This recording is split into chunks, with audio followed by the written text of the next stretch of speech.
안녕하십니까. 주식성공TV의 강한 주식입니다. 자, 오늘은 챗GPT AI 관련주들을 우리가 어플을 통해서 소개를 미리 시켜드렸는데요. 그런 작은 종목들 말고 이제 앞으로 찐 수혜주가 무엇이냐, 이것에 대해서 차분히 설명을 좀 드리도록 하겠습니다. AI가 뭐길래 구글이 14%나 급락을 했죠? 자, 미국 시장에서 보시면 연 이틀 동안 구글, 알파벳이 7% 넘는 급락세를 이틀 동안 보여주면서 상당히 많이 빠졌습니다. 어제장에서도 그제 7% 넘게 빠졌고요. 어제도 5% 이상 급락을 하면서 고점 대비해서는 이틀 동안 무려 14%의 급락이 나왔다라는 거죠. 특히나 상승 추세에서 주가가 완전히 꺾여버리면서 이렇게 음봉 나왔고요. 갭 상승했는데 또 때려내리면서 아주 추세를 완전히 하방으로 틀어버리는 모습을 보였습니다. 그것은요, 바로 마이크로소프트의 챗 GPT에 대응하는 바드 때문인데요. 우리가 챗 GPT는 워낙에 많이 알고 계시니까 간단하게만 좀 설명을 드리도록 하겠습니다. 자, 이 챗 GPT는 AI 기반의 챗봇이라고 생각하시면 되겠는데, 온라인 서비스별 유저 100만 달성에 소요된 기간이 엄청나게 빠릅니다. 넷플릭스는 3.5년이 걸렸고요. 그리고 페이스북은 10개월, 그 다음에 인스타그램은 2.5개월, 이런 식으로 시간이 걸렸는데 무려 챗 GPT는 5일밖에 안 걸렸어요. 그러니까 5일 만에 유저수 100만을 달성하면서 아주 전 세계적으로 선풍적인 인기를 끌고 있습니다. 그래서 그 이후의 추세를 보니까요, 2달 만에 몇 명? 1000만 명을 돌파하면서 폭발적인 인기를 얻고 있다는 거죠. 그래서 이 챗 GPT와 관련된 종목들이 연초부터 시작해서 랠리를 굉장히 많이 보였던 것이고요. 이 챗 GPT는 지금까지 나온 어떤 AI들보다도 훨씬 더 흥행에 성공하는 모습을 보여주고 있습니다. 자, 이 매개 변수라는 것은요, 간단히 얘기해서 그냥 많으면 많을수록 훨씬 더 풍부한 대답을 할 수 있다라고 생각하시면 좋을 것 같은데, 챗 GPT-3 지금 여러분들이 경험을 하셨던 요 챗 GPT-3가 1750억 개의 매개 변수를 사용합니다. 물론 훨씬 더 많은 매개 변수를 사용하는 것들도 있어요. 고포라든지 아니면 MT, LNG, 530B 이런 것들은 훨씬 더 높은 매개 변수 사용률을 보이고 있는데, 지금 GPT-3를 가지고 마이크로소프트에서는 본격적인 유료화 서비스를 시작을 할 정도로 흥행에 성공을 해 놓은 상태라는 거죠. 자, 그런데 AI 리서치 랭킹을 한번 보시면 2022년에 탑 10입니다. 그런데 누가 제일 많죠? 당연히 구글이 압도적입니다. 마이크로소프트가 2위고요. 메타가 3위, 아마존이 4위. 그래서 이 4위 이하에는 뭐 고만고만합니다. 그런데 누가 압도적이냐? 구글이 압도적이었다라는 거죠. 자, 흥행에 성공을 한 마이크로소프트를 보면서 구글은 무슨 생각을 하겠습니까? 시장을 선점당하기 전에 빨리 쫓아 붙어야 된다라는 생각을 하겠죠. 자, 여러분들 생각하시면 시장 선점이라는 것은 굉장히 중요합니다. 시장을 누가 선점했냐에 따라서 후발주자들이 시장 점유율을 뺏어오는 것은 훨씬 더 어렵기 때문이죠. 그래서 구글도 참전을 했는데, 바드죠. 구글이 만들고 있는 AI 봇은, 챗봇은 바드라는 건데, 요게 바드를 홍보하는 트윗을 올렸는데 여기서 잘못된 대답을 했다라는 거죠. 그런데 이 잘못된 대답도 사실은 엔지니어들이 걸러냈어야 되는데 엔지니어들도 알아채지 못할 정도로 굉장히 당당한 오답을 냈다라는 겁니다. 자, 그런데요, 챗 GPT도 역시나 마찬가지입니다. 구글의 바드만이 오답을 내는 것이 아니라요, 챗 GPT 역시 단순한 덧셈 문제도 틀리는 경우가 비일비재합니다. 그런데 왜 구글만 문제가 되냐면요, 구글은 지금 시장의 선두주자로서 1위를 공고히 하고 있는 업체가 되겠고요. MS는 이제 추격하는 입장이 되겠죠. 그래서 이 추격자 입장과 1위를 수성하기 위한 입장은 다르다라는 것이죠. 시장 점유율을 뺏길 수밖에 없으니까요. 그래서 구글의 바드 실전 사례를 공개를 하면서 일단 오답을 내놓은 것이 기사화되면서 주가가 7% 그리고 그 다음날 5% 가까운 급락들을 보였습니다. 그런데 이 AI 시장에서는 구글과 마이크로소프트만 있는 것이 아니죠. 글로벌 IT 업체들은 모두 다 참전 선언을 하고 있습니다. 국내 업체도 마찬가지, 중국 업체도 마찬가지입니다.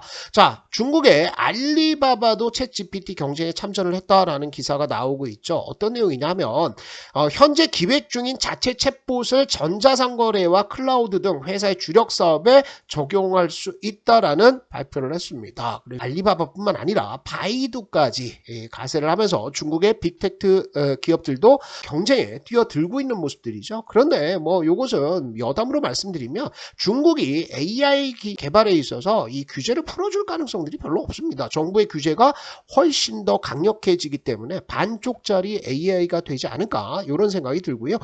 이뿐만 아니죠. 애플도 역시 인공지능 가지고 있습니다. 그게 뭡니까? 몇 년 전에 처음 나와서 시리, 빅스비 논쟁을 불러일으켰던 언어 기반, 음성 기반의 AI가 있습니다. 그래서 애플은 시리를 기반으로 해서 AI 챗봇 대전에 참전을 했고요. 삼성도 역시나 빅스비를 기반으로 개발을 계속하고 있는 상태죠. 내용들을 한번 보시면은요. 애플이 음성 기반 인공지능 서비스 시리의 기술력과 활용성을 높여서 챗 GPT 개발사 오픈 AI와 구글, 마이크로소프트 등 경쟁 IT 기업에 대응할 채비를 갖추고 있다라고 얘기를 했죠. 그래서 실질적으로 개발이 진행이 되고 있는 것이 애플이 2월 중순에요. 내부 임직원들을 대상으로 인공지능 서밋을 개최를 합니다. 그래서 온라인으로 전체 임직원들에게 생중계가 되는데 이렇게 마이크로소프트, 구글, 애플까지 나서고 있는 상태이기 때문에 이 AI 관련해서는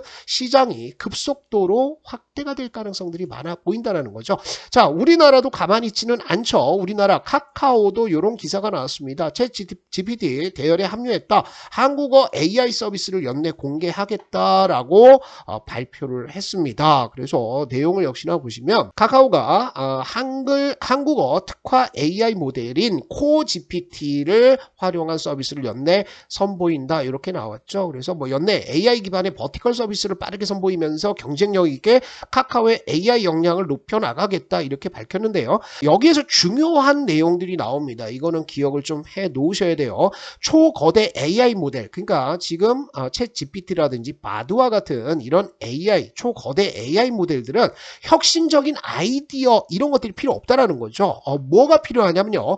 모델의 크기와 품질이 좌우하고 또 하나 뭐 풍부한 자본력과 기술력을 가진 글로벌 기업에게 절대적으로 유리한 싸움이다라고 얘기를 하고 있습니다. 그게 뭐냐면 굉장히 큰 슈퍼컴퓨터라고 생각하세요. 그래서 여기에다가 AI 프로그램을 넣고 돌리는데 여기에 얼마나 많은 매개 변수를 넣느냐 그리고 얘를 얼마나 많이 교육을 시키느냐 이것에 따라서 품질이 좌우가 된다라는 거죠. 그래서 지금 이것은 어떤 혁신이나 작은 스타트업들이 들어가는 것이 아니라 구글, 마이크로소프트, 애플, 삼성전자, 카카오와 같이 자금력이 되는 기업들이 갖다가 자금을 쏟아 부어야 된다라는 거죠. 그래서 거기에 카카오가 참전을 하겠다 이렇게 얘기를 했고요. 카카오뿐만이 아닙니다. 우리나라 기업들 보시면은 통신 3사도 들어가고 있죠. SK텔레콤이 GPT-3의 한국어 버전인 성장형 AI 비서 ADAS을 런칭했다. 이게 중요하죠. GPT-3의 한국어 버전이라는 겁니다. 그래서 이것은 뭐다? 새롭게 AI 엔진을 만드는 것이 아니라 GPT를 갖다 쓴다는 거예요.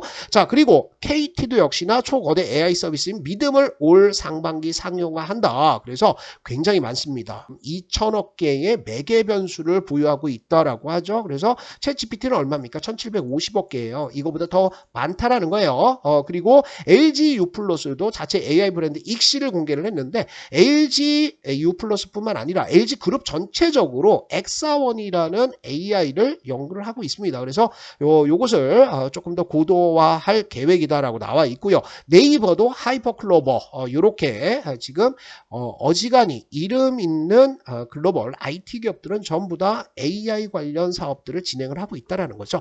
자, 그런데요. CNBC에서 어떤 내용들이 나왔냐면 이런 내용이 나왔습니다. 마이크로소프트가 뭘 하냐 하면 여러 기업들에게요. 자신의 챗 GPT 요 버전들을 소스로 사용할 수 있게 만들겠다라는 거예요. 그러면 뭡니까? 아까 말씀드렸던 SK텔레콤과 같이 챗 GPT의 소스를 이용해서 여러 가지 아류작들이 나온다라는 거죠. 그죠? 그래서 이렇게 서비스를 하겠다라고 얘기를 하고 있는데 이제부터 중요한 겁니다. 지금 여러분들 챗 GPT를 들어가시면 간헐적으로 접속이 되고요. 접속이 잘 안 됩니다. 그래서 보시면 이런 거죠. 챗 GPT is at capacity right now. 그래서 무슨 얘기냐면 서버 용량이 가득 찼다라는 거예요.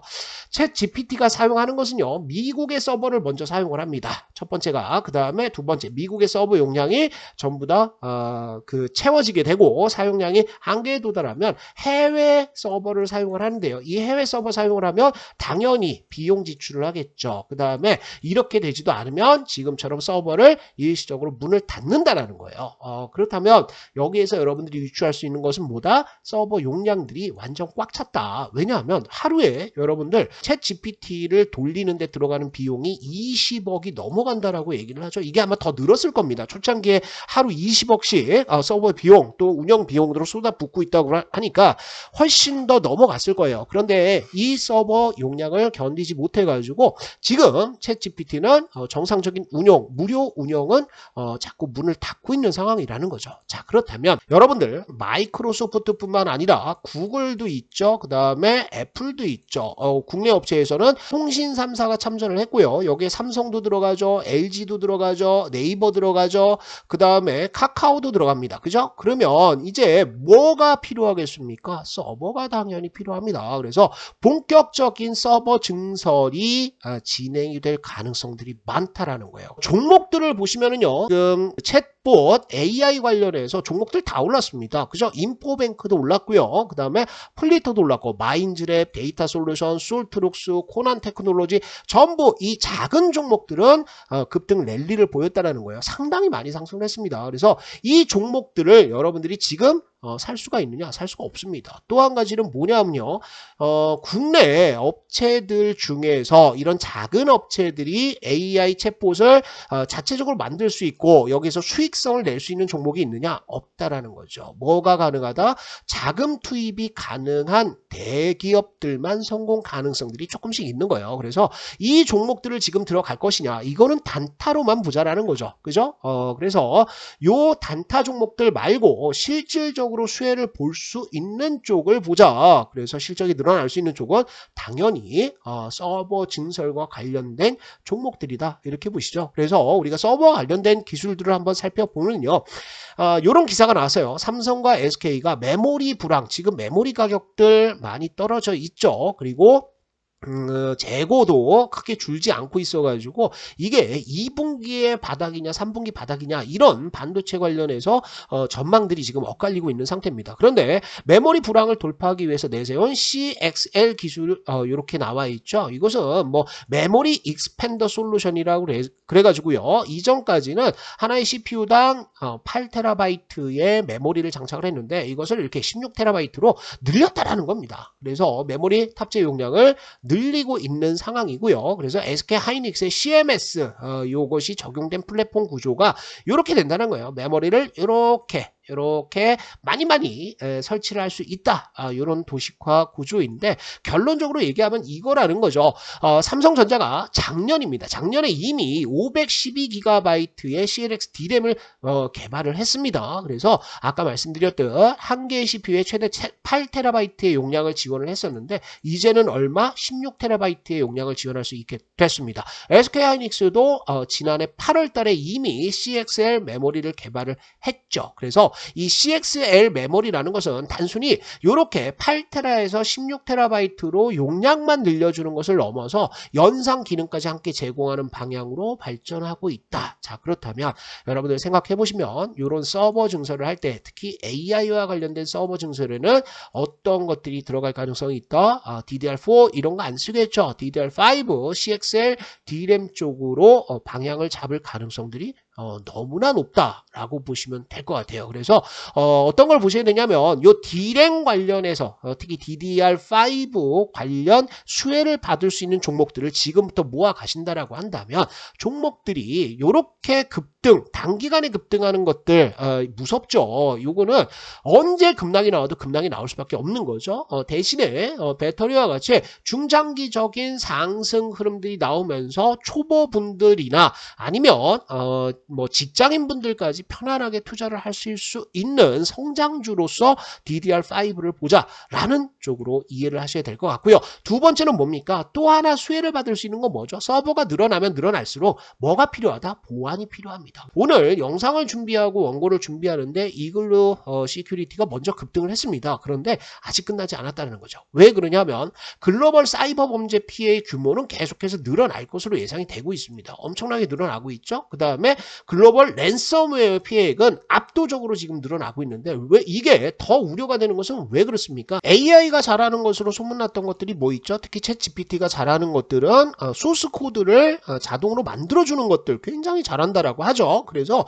이 AI를 이용해서 뭘 한다? 랜섬웨어를 만든다든지 아니면 해킹을 하는 이 범죄가 향후 1년 이내에 충분히 나올 수 있다. 그렇다면 이 서버 보안 그리고 다른 공공기관에 있어서 보안 이런 것들이 굉장히 큰 문제가 될 것이라는 거죠. 그래서 이 보안 관련주들도 계속해서 관심을 가져야 되는 섹터다. 이렇게 보시면 좋을 것 같아요. 그래서 우리가 이제 봐야 될 종목들은 DDR5와 관련된 종목들 몇 종목을 볼 겁니다. 특히 이제 대형주 말고 중소형주를 좋아하시는 분들이 많기 때문에 요 종목들 3종목 정도 제가 선정을 해 드릴 거고요. 그 다음에 보안과 관련된 종목도 2종목 정도 단기간에 상승 흐름들 나올 가능성들도 있고요. 중장기 성장성도 담보가 된 종목들을 좀 설명을 드리도록 하겠습니다. 자, 설명드리기 앞서서 한 가지 공지 말씀드리면 강한주식연구소 요즘에 가입자들이 엄청 많아지고 있습니다. 무료 어플이에요. 우리 주식성공TV 시청자분들을 위해서 따로 만들었습니다. 그래서 여기에서는 매일같이 무료 추천 종목뿐만 아니라 시황 그리고 교육까지 이루어지는 아주 훌륭한 어플인데요. 주식성공TV 시청자분들이라고 한다면 모두 무료로 사용을 하실 수가 있습니다. 그런데 최근 들어서 가입자가 엄청나게 늘고 있거든요. 그러면서 강한주식연구소를 사칭하는 사칭범들도 나오고 있습니다. 그만큼 인기가 많다라는 거니까요. 여러분들 강한주식연구소는 꼭 주식 투자할 때 설치를 해서 도움을 받으시라 말씀을 드리고요. 추천주들 보시면 웨이버스 최고 한 90% 수익이 났죠. 이뿐만이 아닙니다. 이지케어텍도 40% 이상의 수익들이 나오고 있습니다. 뭐 추천주들 뭐 다 급등세 나오고 있죠. 그리고 이런 것들 보세요. 뭐 스맥 같은 경우에도 오늘장에서 장대 양봉 나오면서 전고점대 돌파하고 완전 급등하고 있는데 이거 갖고만 있으면 어떻게 됩니까? 30% 이상 수익 낸다는 거예요. 그래서 이 구간에서 말씀을 드려서 수익 한번 실현하고요. 내려와서 또 샀다라고 한다면 요거 뭐 한 40% 50%까지 단기간에 한 달도 안 돼서 수익을 낼 수 있다는 거죠. 그래서 이렇게 무료 추천주들 계속해서 나가고 있는데 강한주식연구소는요. 이렇게 어플이 구성이 되어 있습니다. 추천주들이 매일같이 올라가요. 그래서 단타치기 어려운 분들 내가 종목을 뽑기 어렵다라고 하시는 분들은 이렇게 도움을 받으시면 되겠죠. 지금 도움 받으시는 분들 굉장히 많습니다. 뭐 600건에서 뭐 1000건까지 지금 많은 조회수가 나오고 있는 상황이고요. 매일 아침마다 제가 이렇게 브리핑을 드립니다. 어제 무슨 일이 있었는지 또 지금 지수가 왜 내려가는지 또 언제 올라가는지에 대해서 브리핑을 해드리니까 아주 주식 투자하는데 여러분들 도움을 많이 받으실 수가 있습니다. 강한주식연구소 어플을 설치하는 방법은요. 주식성공TV 검색을 하시고요. 제 영상이 나옵니다. 강한주식의 영상이 나오면 영상의 설명란으로 가시면 이렇게 강한주식연구소 어플 설치 방법들 또 링크가 올려져 있습니다. 이 링크 클릭하시면 여러분들 누구나 무료로 사용하실 수가 있습니다. 그래서 지금은 굉장히 중요한 구간 제가 2023년 대세 상승을 말씀을 드리면서 수익을 많이 봐야 된다고 말씀을 드렸는데 그것을 강한주식연구소 어플과 함께 하시라 이렇게 말씀을 드리면서 자 바로 종목들 하나씩 살펴보도록 하겠습니다. 자, 첫 번째 종목입니다. DDR5가 나오면 어떤 수요가 많다? 당연히 테스트 수요가 많습니다. 자, 이 테스트라는 것은요, 지금 DDR4에서 5로 넘어오면서 이렇게 세대 교체가 됐잖아요. 4에서 5로 넘어오는 이 구간에서 불량률을 어떻게든 잡아야 됩니다. 그죠? 그래서 이 수요를 잡기 위해서는 초기에 테스트를 엄청나게 많이 합니다. 그래서 이 테스트 장비들은 3에서 4, 4에서 5로 넘어가는 구간에서는 매출이 어떻게 된다? 여기서는 성숙기에 들어왔으면 테스트를 많이 합니까? 안 합니까? 안 하죠. 그래서 매출들이 이렇게 줄다가 요게 DDR4에서 5로 넘어가는 이런 세대 교체가 되면 실적들이 이렇게 또 급증하는 구간들이 나온다라는 거죠. 그래서 유닛 테스트와 같은 장비 업체, 테스트 장비 업체들도 이제는 바닥권을 탈피하면서 올라갈 가능성들이 되게 많아 보인다라는 거예요. 그런데 되게 재미는 없습니다. 하지만 봐야 될 것은 뭐냐면 유닛 테스트의 기업 내용을 보시면 굉장히 작아요. 시가총액이 2,700억 밖에 되지가 않는 소형주입니다. 자, 실적을 보시면요. 실적이 좋다 안 좋다 완전 개판이죠. 왜 그렇습니까?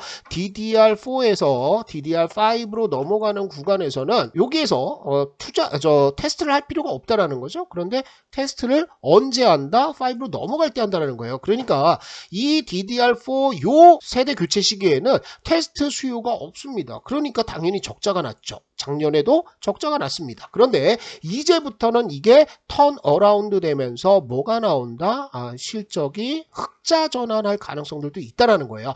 또 한 가지는 이렇게 작은 종목인데 이게 코스닥 150에 들어가면서 공매도가 떨어지고 있습니다. 자, 공매도 보시면 매일같이 공매도가 나와요. 그러면 공매도 잔고가 쌓여 있을 텐데 최근의 트렌드는 어떤 트렌드입니까? 쇼커버가 나오면서 주가를 완전히 크게 들어 올리는 흐름들이 나오거든요. 그래서 이게 쇼커버가 한번 들어온다라고 하면 가뜩이나 거래량도 없는데 슈팅들이 굉장히 크게 나올 가능성도 있다라고 생각하시고 현 시점에서는 21선 위에서는 한번 매수 들어가도 괜찮은 구간으로 보입니다. 자, 주봉에서 보시면 아주 긴 하락이 끝났습니다. 자, 여기에서부터 요때가 언제냐? 코스닥 150에 편입이 되면서 공매도 시작됐을 때죠. 그래서 지수 하락과 맞물려서 공매도 공격이 굉장히 컸죠. 1차 하락 나왔고요. 2차 하락 나왔고 3차 하락 나와서 어디 갖다 붙였다? 20주 전에 갖다 붙여놓고 있습니다. 이제는 털렁털렁하면서 상승 전환할 가능성들이 있어 보여요. 그래서 이런 종목들이라면 한 방에 사는 것이 아니라 차분차분 들어가서 어디에서 가격대를 보면 12,000원대까지 11,900원에서 12,000원대 초반에서는 매수를 한번 들어가고요. 빠진다고 하더라도 손절을 어디 봅니까? 전저점 때 이탈 안 하면 손절 안 하는 거예요. 그죠? 여기 깨면 손절. 이렇게 생각하시면 간단하죠. 그리고 요게 이제 반전해서 올라간다라고 한다면 물량대가 있습니다. 15,000원대가 첫 번째 물량대가 되겠고요. 두 번째가 20,000원대입니다. 절반은 15,000원에서 매도하시는데 폭이 커요. 목표가가 20,000원까지도 한번 끌고 갈 수 있다. 중장기적으로. 그래서 유닛 테스트 한번 보시면 될 것 같고요. 자, 두 번째는 이렇게 테스트 장비 업체들의 수요가 는다라고 한다면 뭐가 늘겠습니까? 테스트 소켓의 수요도 늘 수밖에 없습니다. 그래서 ISC는 이미 지금 상승 흐름들이 좀 나오고 있어요. 요거는 DDR5와 관련된 수요 기대감으로 주가가 많이 빠지지도 않았습니다. 그리고 이렇게 어떻게 만들고 있다? 지금 수렴하는 모습들을 보여주고 있어요. 이런 추세대를 어떻게 됐다? 이번에 돌파했습니다. 오늘 돌파했죠? 그러면 요거 돌파해서 안착하고 올라가는 구간까지 한번 보셔도 될 것 같아요. 특히나 요 ISC는요, IR팀에서 굉장히 공격적이고 정성스럽게 IR을 진행을 합니다. 그래서 주가 방어의 의지도 상당히 많아요. 실적들을 보시면 실적이 작년에 어떻게 됐죠? 실적 늘어나는 거 보시면 매출액이 이렇게 1,200억 늘었죠. 1,400억 늘었죠. 1,800억 늘었죠. 그죠? 매출액이 늘어나면서 캐파가 확장이 되고 있습니다. 물량이 성장을 하고 있다는 거예요. 여기에다가 수익성은 어떠냐? 영업이익이 180억 같고요. 그 다음에 얼마? 375억 같고 작년에 600억 이상의 영업이익을 기록할 것으로 보입니다. 그러면 소켓의 수요가 늘어난다. 2023년에는 요거보다 더 늘어날 가능성들이 있다. 그러면 얘는 시총이 지금 얼마예요? 시총이 6천억입니다. 그죠? 그래서 여기에서 딱 맞게 퍼 10배를 맞춰주고 있는데 퍼 10배가 만약에 실적이 늘어난다고 한다면 시가총액은 훨씬 더 늘어날 개연성들이 있겠죠. 그래서 차트 흐름들 보시면 자, 돌파했는데 이거 추격하지 않고요. 어떻게 됩니까? 돌파를 하면 항상 뭐가 나온다? 안착하는 구간 구간들이 나오는 경우가 많습니다. 이것도 이렇게 보시면 여기 돌파 나왔죠. 돌파 나오고 나서 바로 가는 게 아니라요. 이렇게 안착해주는 구간들이 나온다고요. 그죠? 그래서 이렇게 안착하는 구간들 나오면 36,000원에서 36,500원 구간 요 자리에서 한번 매수를 하시고요. 손절은 어디를 깨면 손절한다? 이 추세대 안으로 다시 들어오게 되면은 손절입니다. 그러면 여기 내려왔다가 또 가야 돼요. 그죠? 그래서 손절은 추세대 34,000원 보시면 될 것 같고, 전고점대 한번 보시죠. 41,000원에서 42,000원대까지 한번 단기로 보시고, 요거는 주봉에서 보시면 어떤 흐름들 나오고 있다? 계속 올라가죠. 성장 흐름들이 꺾이지 않고 가고 있는 상황입니다. 그래서 42,000원대 넘어서면 그 다음은 어디다? 48,000원대 요 추세대의 상단까지 간다라고 생각하시고, ISC도 관심을 가지시면 좋을 것 같아요. 자, 그리고 누구나 많이 알고 있는 심택입니다. 기판 종목들 가지고 계신 분들 굉장히 고생하셨을 텐데 이제는 분위기가 많이 달라졌습니다. 이 심택과 대덕전자 비롯해서 기판 종목들이 하락했던 것들은 뭡니까? 피크아웃 논란이죠. 그래서 피크아웃이라는 것이 얼마나 무서운지 기판 보면 알 수가 있는데, 피크아웃 논란이 나오면서 빠졌어요. 그런데 지금은 뭐가 나오고 있다? 이 피크아웃 논란은 전부 다 주가에 반영이 되어 있는 상태. 이제부터는 뭐가 나온다? DDR5 관련해서 수혜 종목 찾기, 또 실적이 바닥을 치고 올라갈 가능성들이 있다는 거예요. 그래서 1분기 실적은 안 좋게 나올 겁니다. 그런데 이 안 좋은 실적이 나오고 나서 올라갈 가능성들이 있어요. 그래서 이것도 보시면 21선 안착해 놓는 모습들인데, 주봉에서 보셔도요. 굉장히 어렵게 20주선 가서 받고 내려오고 했는데 이제는 갖다 붙여놓고 있는 상태라는 거죠. 지금 구간에서 매수 가능해요. 3만원대 초반에서, 그러니까 3만원에서 3만500원 정도, 아니면 31,000원대까지 매수 가능하고요. 손절은 전저점대 보시면 되죠. 그리고 나서 어디 간다? 여기 전고점대입니다. 4만원대 초반까지도 갈 수 있다. 전고점대 58,000원대를 넘어서는 거, 요거는 약간 의문입니다. 왜 그렇습니까? 이때는 초호황기를 맞았었고요. 지금은 피크아웃에서 회복하는 구간들이기 때문에 여기를 돌파하려고 한다면 DDR5 플러스 새로운 것들이 좀 나와야 돼요. 아시겠죠? 작년에 증설 발표를 하면서 캐파를 늘려놨기 때문에 만약에 수주가 더 터지고 실적들이 갑자기 좋아진다라고 하면 여기를 돌파하겠지만, 우리가 당분간은 어디까지만 본다? 4만원대 초반까지만 본다라고 생각하시고, DDR5 관련주 중에서는 요 세 종목 중장기적으로 관심 가지신다 보시고요. 자, 그 다음에 이제 보안 쪽입니다. 보안에서는 지금 정부를 비롯해서 공공기관에 제일 많이 수주를 하는 데가 어디입니까? 이글루 시큐리티예요. 그래서 원고를 준비하는 동안 이미 이제 날아가 버렸습니다. 오늘 거의 상한가를 찍어버리는 모습들을 보여주고 있는데, 이 종목을 매수하기는 부담스러워요. 내려와야 매수합니다. 그죠? 그리고 보안주들은 평상시에는 거래가 없습니다. 아예 호가를 보면 움직이지도 않는 경우가 많죠. 그런데 이번에 중국의 대규모 해킹 공격 예고가 있었고요. 그리고 AI 관련해서 새로운 보안 시스템을 만들겠다라는 보도가 나오면서 이글루 시큐리티가 먼저 급등을 했습니다. 그래서 이글루 시큐리티는 충분히 내려온 다음에 보시는 게 좋아요. 그런데 이글루 시큐리티가 작년에 인수한 회사가 뭐가 있습니까? 파이오링크가 있습니다. 파이오링크를 39% 지분을 인수해서 가지고 있는 상태고요. 파이오링크도 이글루 시큐리티의 지분을 한 7% 정도 가지고 있을 거예요. 그래서 이렇게 관계사로 등록이 됐는데, 이글루 시큐리티와 파이오링크 같은 경우에는 약간 하는 분야가 달라요. ADC라고 해가지고 서버에 갑자기 사람들이 많이 몰렸을 때 이 트래픽을 분산을 시켜주는 이 서비스에 있어서는 시장 점유율이 한 40% 정도가 됩니다. 안정적인 매출처를 가지고 있는 상태고요. 이글루 시큐리티와 시너지 효과를 기대를 한다라고 한다면 따라갈 가능성들이 굉장히 많다라는 거죠. 자, 작년에 한번 기사가 나오면서 슈팅 나왔다가 지금 내려가는 모습을 보였는데, 이 물량들 어떻게 됐습니까? 잠겨 있다라는 거죠. 여기에서 여기까지 산 물량들이 아직 나가지 않고 있다라는 겁니다. 지금도 살살살살 뭐가 나옵니까? 매집세들이 들어오고 있는 상태다. 그래서 정고점대 저항대에 지금 갖다 붙여놓고 있는 상황인데요. 주봉상으로 본다면 굉장히 매력적인 자리는 맞아요. 보시다시피 이렇게 쌍바닥 잡았고요. 그 다음에 돌파해서 안착했고, 여기에 여기에서 추가적인 상승들이 한번 장대 양봉으로 한번 쏟아질 가능성들이 있다라는 거죠. 그래서 현 시점 13,000원대에서는 한번 매수 들어가도 되고, 요걸 어디까지 보자? 최종적으로는 18,000원대까지 한번 끌고 갈 수도 있는 종목이다. 시가총액이 한 960억 정도 됩니다. 그런데 실적 흐름들 매년 개선이 되고 있는 상태이기 때문에 우리가 작은 종목이지만 한번 끌고 가보자, 이렇게 정리를 좀 하시면 좋을 것 같습니다.